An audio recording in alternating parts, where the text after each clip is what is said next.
Sahabat Shalom, Bapak Yahweh memberkati saudara sekalian. Pagi ini saya akan menyampaikan satu materi yang saya beri tema Akulah Dia. Sampai saat ini banyak sekali orang-orang yang masih belum paham bahwa Yeshua itu adalah Bapak Yahweh sendiri. Sekalipun ayatnya sudah sangat jelas, tetapi masih banyak yang belum paham. Nah, untuk itu saya akan ajak saudara untuk bersama-sama merenungkan dan mempelajari bagaimana kita bisa menangkap ayat yang mudah ini, sehingga tidak mengatakan bahwa Yeshua itu pribadi yang lain. Makanya sampai muncul adanya pengajaran Tritunggal.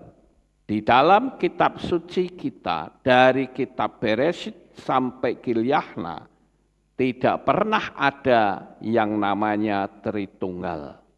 Tetapi dalam dunia kekristenan, Tritunggal itu menjadi satu bagian yang paling penting. Dan saya katakan itu salah. Saya ajak saudara untuk membaca yang membuktikan bahwa Yeshua itu adalah Yahweh.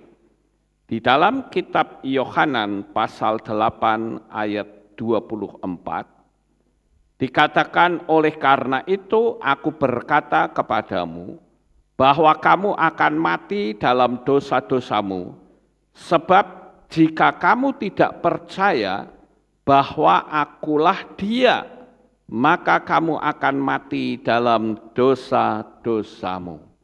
Perhatikan kalimat akulah Dia. Menurut saudara, siapakah yang dimaksud dengan Dia di sini? Bapak Yahweh, karena saat itu Yesus sedang berbicara tentang Bapa. Kemudian Yesus pernah menegur Filipus juga di dalam kitab Yohanan 14 ayat 9. Yesus berkata kepadanya, telah demikian lama aku ada bersama kamu, dan engkau belum mengenal aku Filipus. Siapa yang melihat aku, ia telah melihat Bapa. Dan bagaimana engkau berkata, tunjukkanlah Bapa kepada kami? Ini sudah jelas ayat ini, saudara. Masa kita tidak paham? Ya, saya yakin untuk jemaat di sini sudah paham banget. Tetapi bagaimana dengan di luar sana? Masih menganggap bahwa Yeshua, Yahweh, Ruach HaKodes itu pribadi yang berbeda. Tetapi satu hakikat. Kok susah amat mikirnya? Dia adalah Yahweh yang turun ke dalam dunia ini.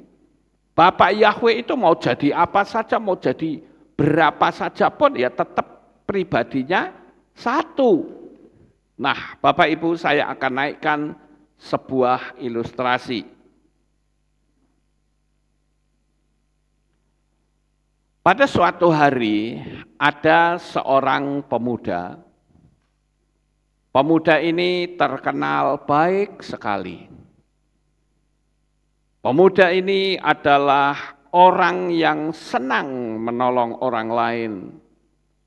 Dia bahkan memberikan penghiburan saat ada orang yang mengalami kesusahan. Dan banyak sekali melakukan kebaikan-kebaikan kepada orang lain. Sampai pemuda itu namanya menjadi terkenal. Pemuda itu banyak sekali dikenal orang. Tetapi di kota itu ada segerombolan pemuda-pemuda yang lain yang iri hati melihat pemuda ini yang namanya mulai menjadi terkenal.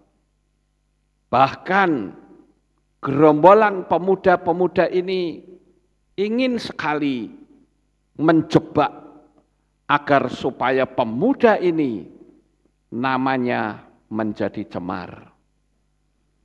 Salah satu hal yang paling baik dari pemuda ini adalah dia tidak pernah menolak apapun yang diminta oleh orang. Pada suatu hari, gerombolan pemuda ini mengajak bermain judi.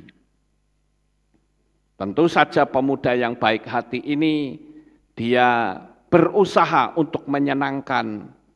Dan okelah kita main judi, tidak apa-apa. Tapi karena pemuda yang baik ini tidak pernah bermain judi, maka dia kalah, saudara. Dan ketika kalah, pemuda ini dibuli. Pemuda ini dihina. Pemuda ini dicaci maki.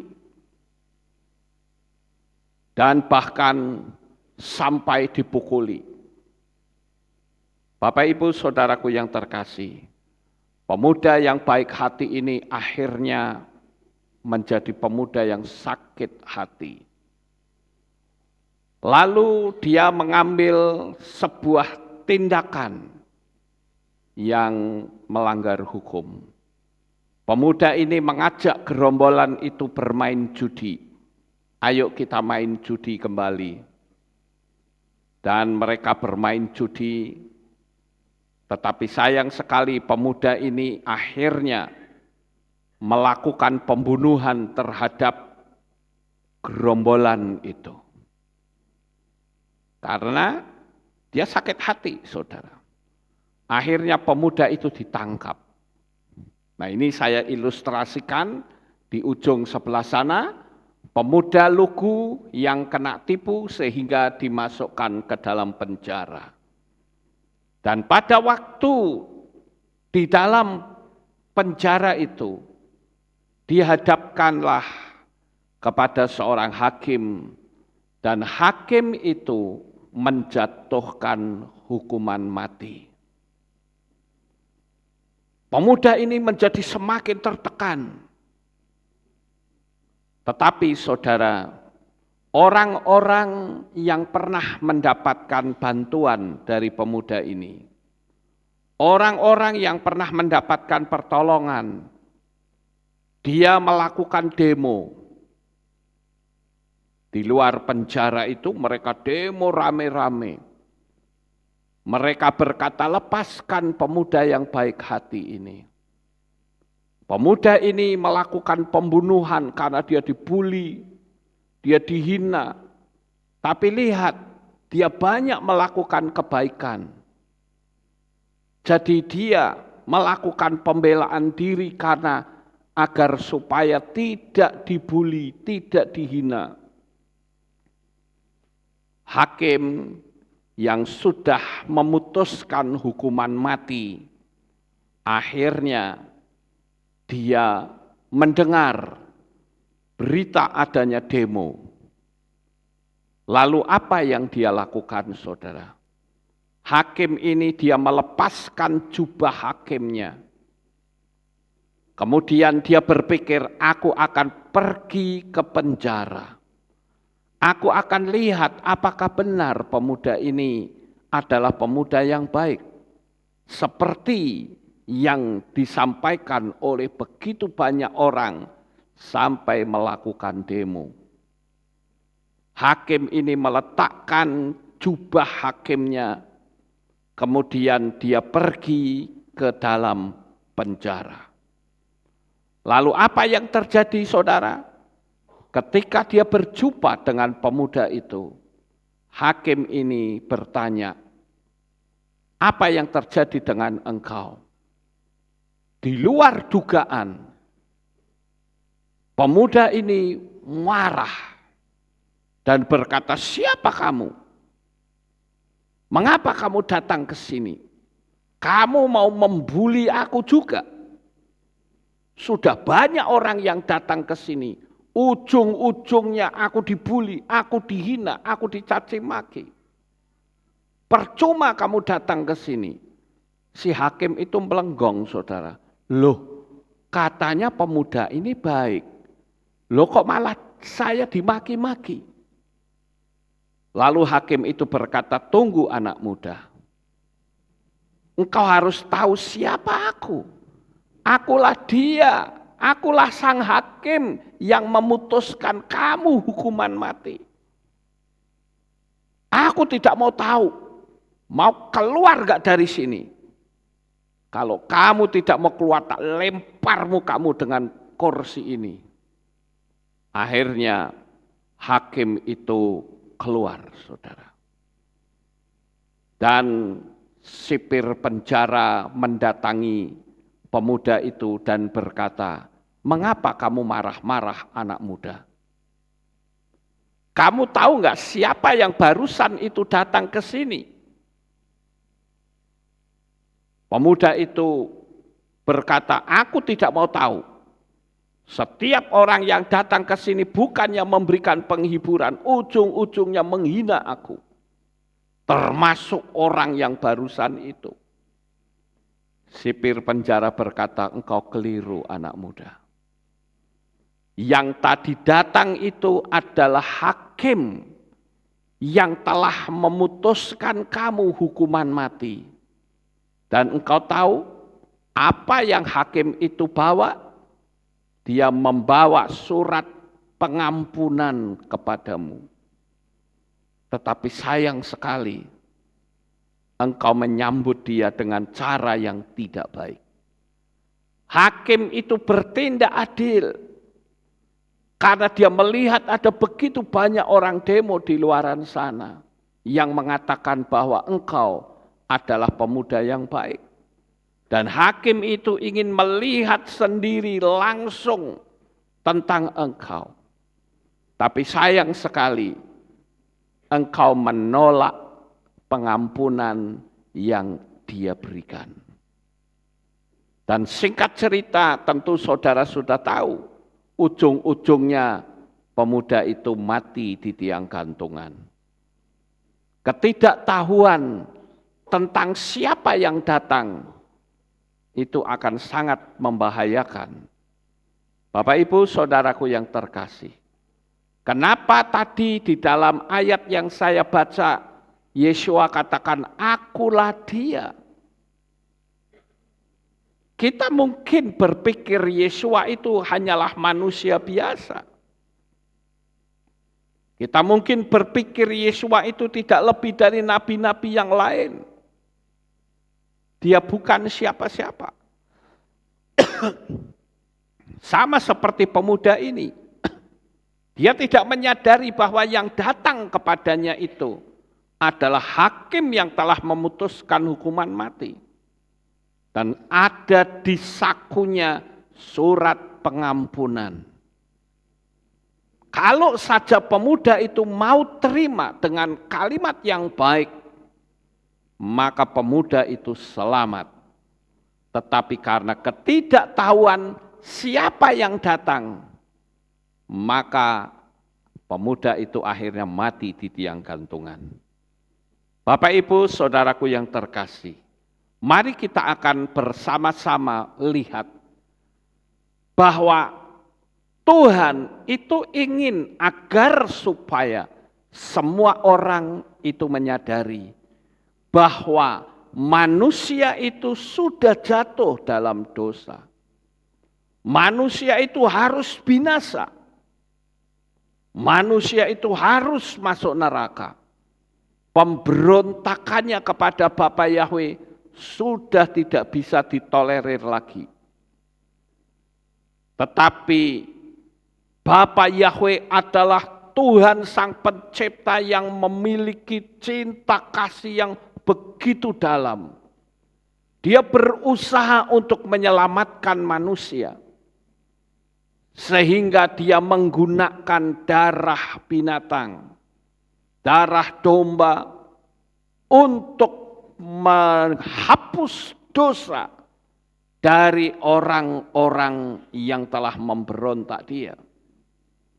Kalau saudara ingat bagaimana tiap perayaan Hari Raya Yom Kippur, imam itu akan membawa domba dan menyembelih yang satunya dilepaskan di padang gurun yang dikenal dengan Azazel. Hal ini sudah saya ceritakan kepada saudara secara detail. Tetapi yang menarik adalah sekalipun manusia sudah berbuat dosa, sekalipun manusia sudah sangat menyakiti hati Bapa, tetapi pengampunan dari Bapa itu begitu luar biasa. Apakah pengampunan itu harus dilakukan tiap-tiap tahun? Orang harus mempersembahkan domba. Ternyata Bapa punya inisiatif agar supaya pengampunan itu satu kali selama-lamanya. Tidak perlu tiap-tiap tahun membawa domba. Dan sekali lagi tuntutannya adalah darah. Lalu yang jadi pertanyaan, darah siapakah yang bisa menghapus dosa manusia?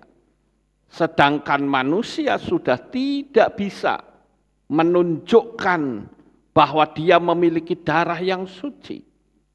Tidak ada, saudara. Satu-satunya pribadi yang maha suci adalah Bapa Yahweh.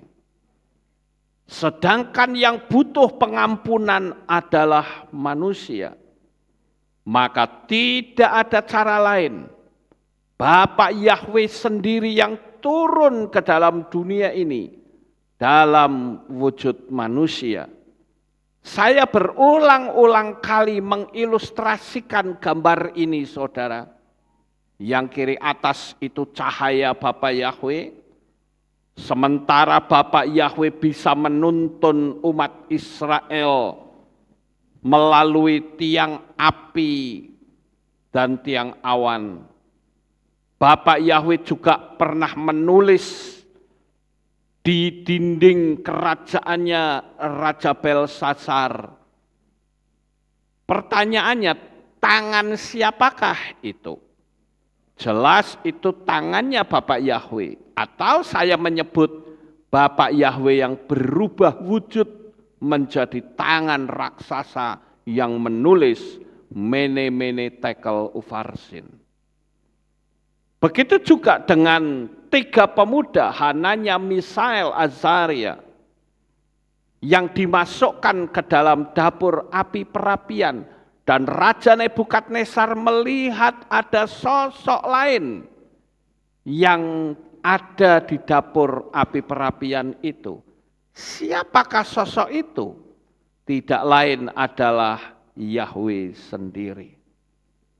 Jadi Bapak Ibu, Bapak Yahweh itu bisa jadi apa saja. Bisa jadi tiang awan, bisa jadi punggung tangan, bisa jadi manusia.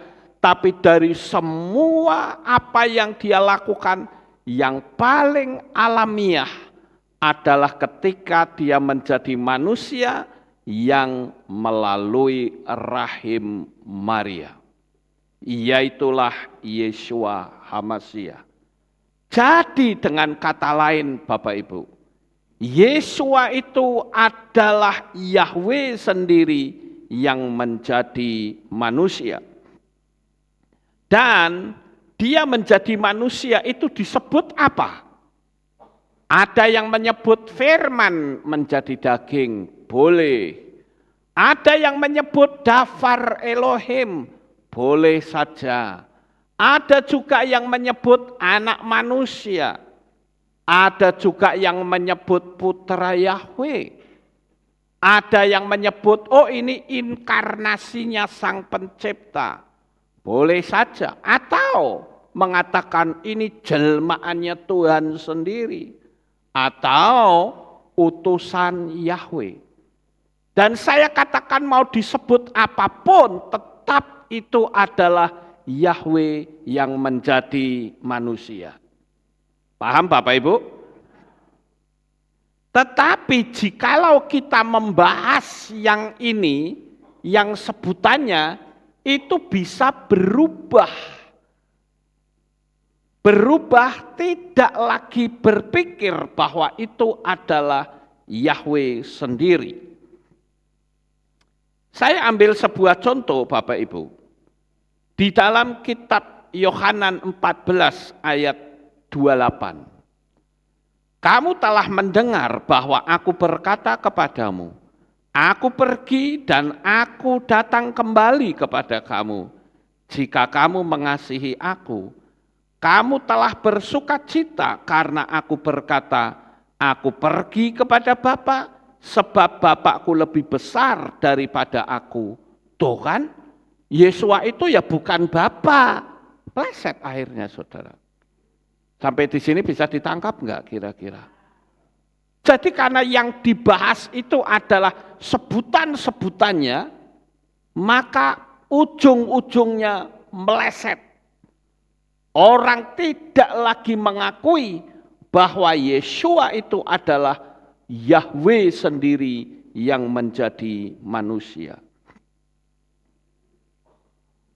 Kita harus tahu bahwa Yahweh yang menjadi manusia itu karena dia mau mengosongkan dirinya. Seperti di dalam kitab Filipi 2 ayat 7 sampai 8. Sebaliknya, dia sudah mengosongkan dirinya sendiri dengan mengambil rupa seorang hamba agar berada dalam keserupaan manusia. Dan supaya didapati dalam pola seperti manusia, dia sudah merendahkan dirinya sendiri dengan menjadi taat sampai pada kematian, bahkan kematian di kayu salib. Itu jelas ayat ini, Paulus yang mengatakan bahwa Yesua itu adalah Yahweh sendiri yang mengosongkan dirinya dan mengambil rupa manusia.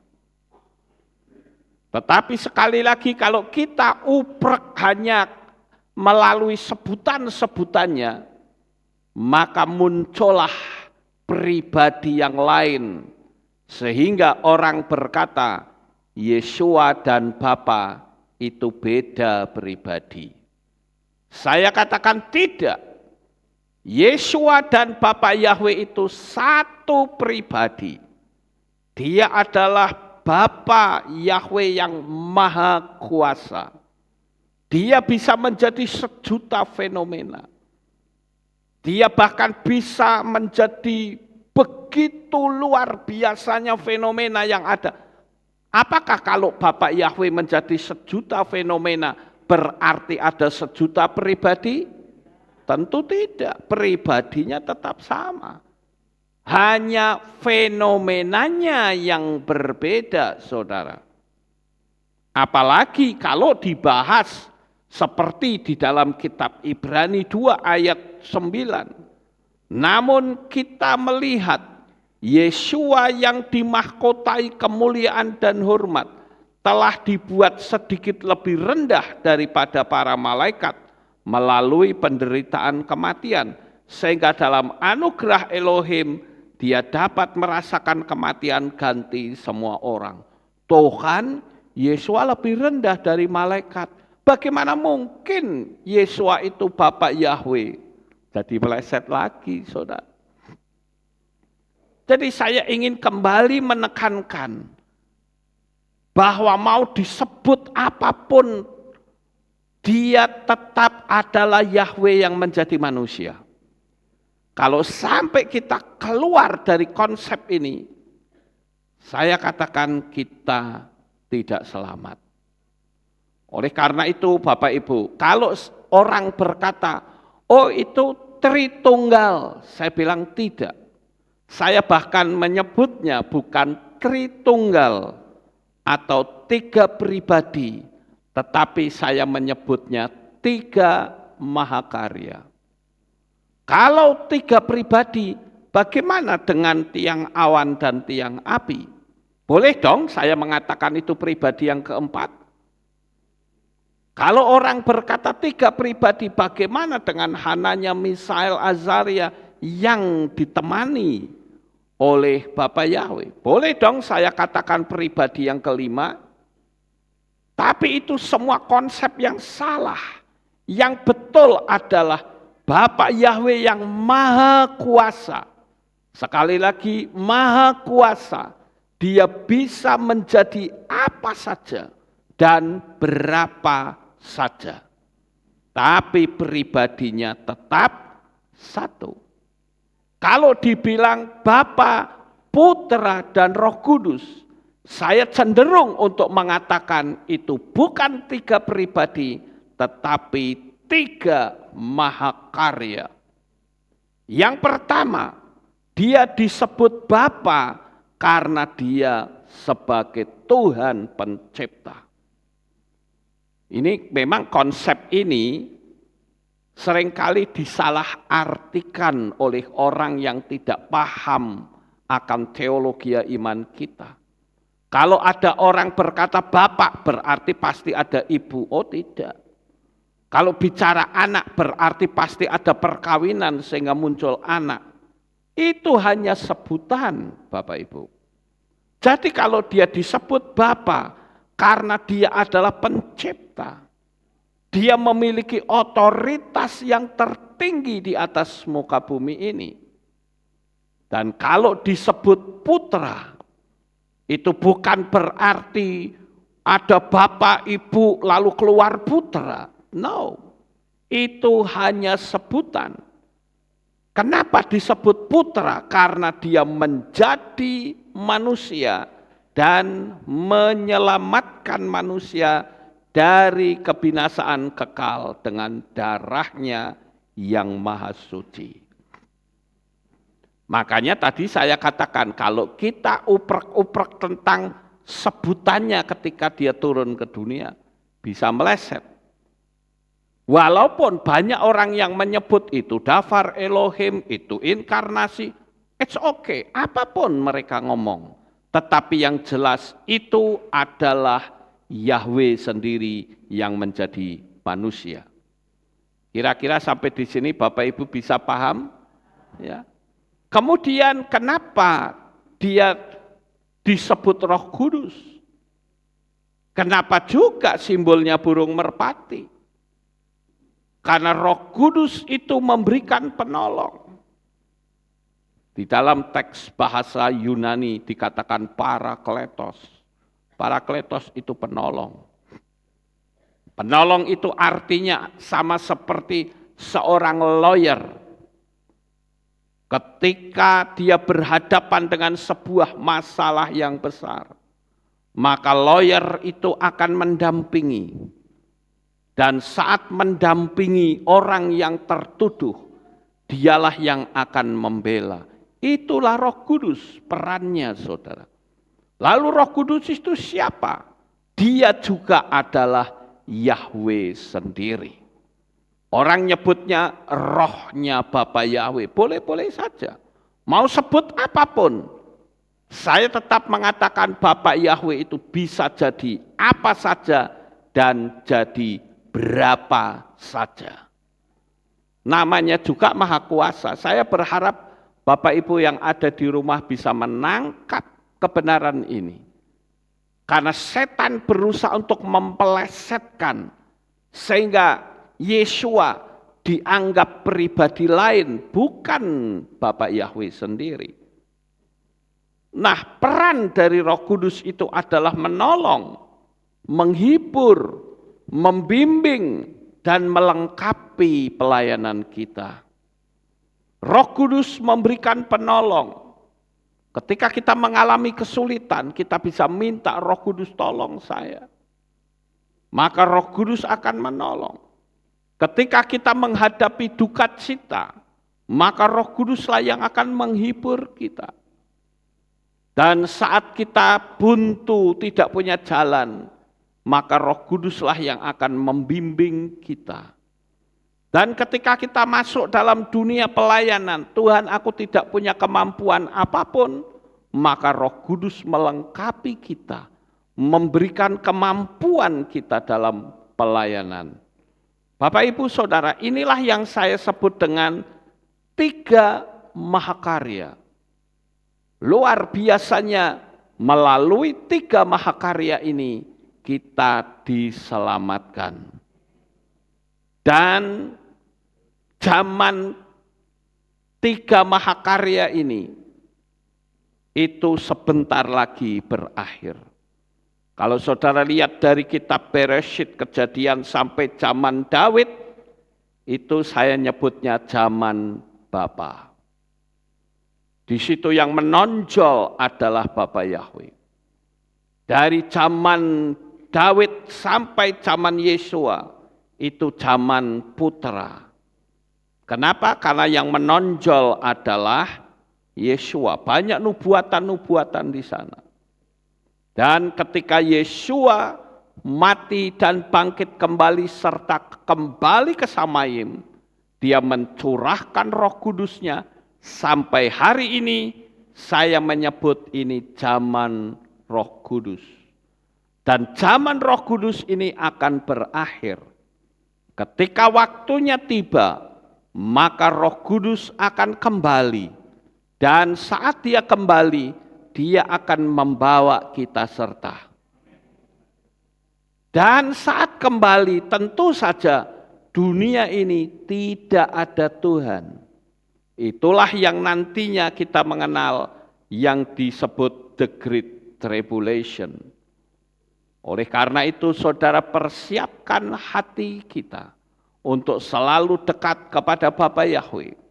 Saya sengaja munculkan kembali konsep ini untuk saya bisa membagi-bagikan video ini kepada orang-orang di luar sana yang masih menganggap bahwa kami menyembah tiga pribadi, satu hakikat. Itu jelas salah. Kami tidak menyembah tiga pribadi. Kami menyembah satu pribadi.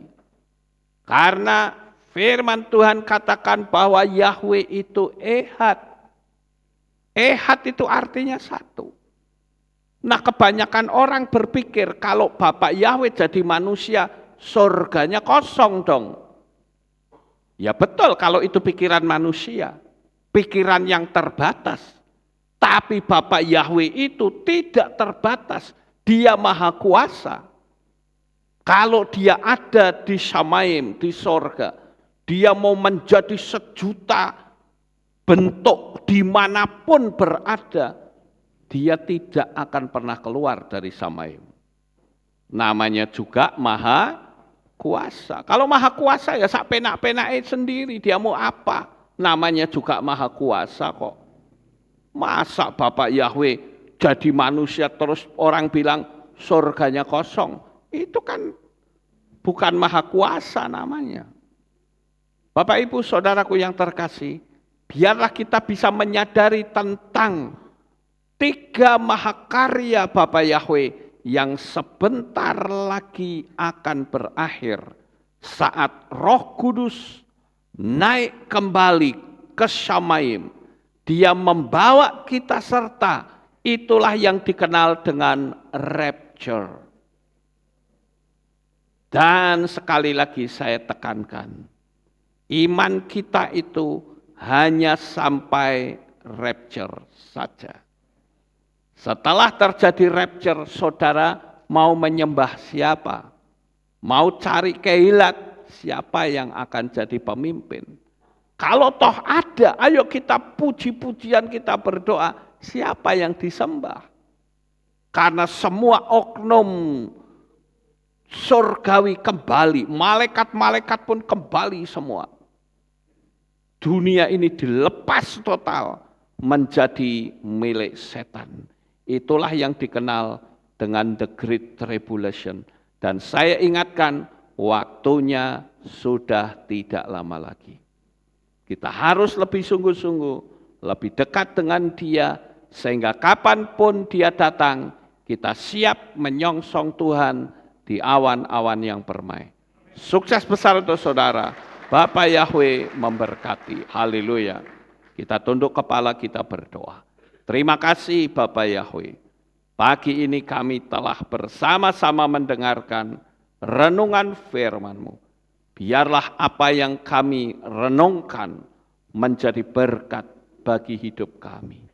Dan kami percaya bahwa Engkau adalah Tuhan yang Maha Kuasa.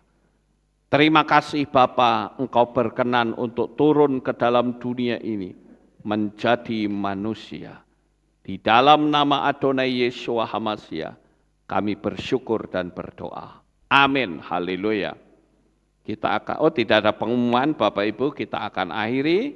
Saya mengundang jemaat Tuhan kita bangkit berdiri, kita tutup dalam doa. Terima kasih Bapak Yahweh. Selesai sudah ibadah kami dari awal, pertengahan, sampai pada akhirnya. Sebentar lagi anak-anak-Mu akan kembali pulang ke rumah mereka masing-masing. Jaga lindungi peliharakan mereka sampai di rumah dengan selamat. Pertemukan kembali pada jam-jam ibadah mendatang di dalam ikatan tali kasih-Mu. Terima kasih ya Bapak Yahweh, inilah doa syukur yang kami naikkan kepadamu. Di dalam nama Adonai Yeshua HaMashiach, Juru Selamat kami yang ajaib, kami sudah berdoa dan mengucap syukur. Mari kita angkat tangan kita dan kita akan menerima berkat Kohanim. Haleluya. Yevarecheka Yahweh wa yishmereka.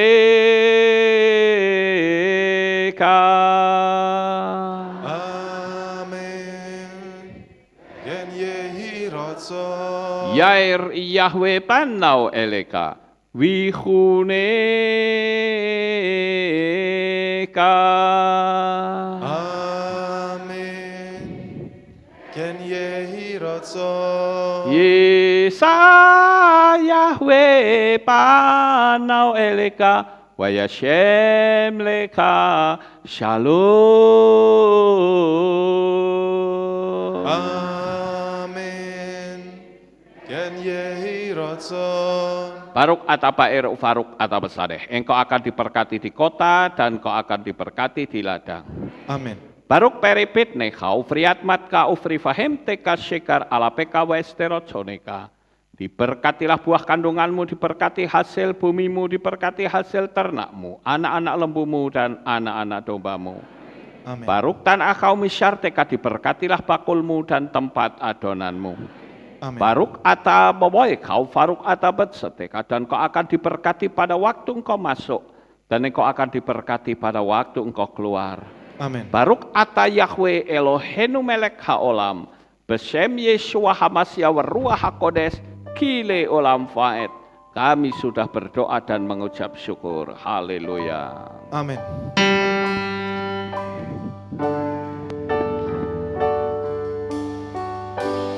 Yevarecheka we yishmereka.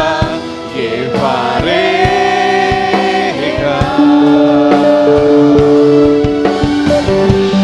Yair Yahweh panau eleka wihuneka.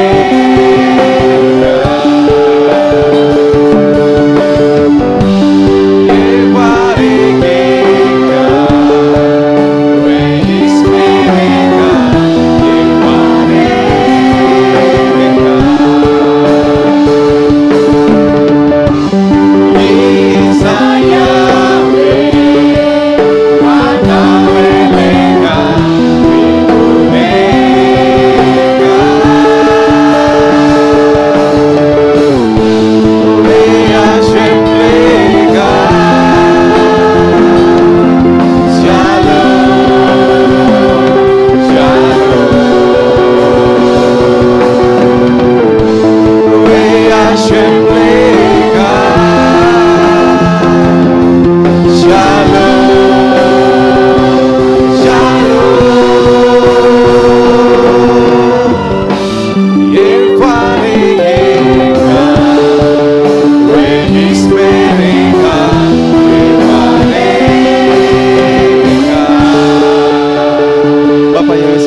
Sahabat Shalom, haleluya. Hodamu sel. Yahweh yang Maha Kuasa. Terima kasih atas kehadiran Bapak Ibu Saudara sekalian dalam ibadah bersama kami di Kehilat Alef Tau Magelang. Doa saya Bapak Yahweh memberkati dengan kesehatan yang sempurna, damai sejahtera dan berkat materi yang semakin melimpah. Kami menunggu kembali kehadiran Bapak Ibu Saudara sekalian pada jam yang tersedia. Hari Sabat jam 5 pagi, hari Minggu jam 6 pagi, hari Rabu jam 6 sore. Siap sedialah sebagai mempelai Hamasiah untuk menyambut kehadiran mempelai pria kita yaitu Adonai Yeshua Hamasiah di awan-awan yang permai.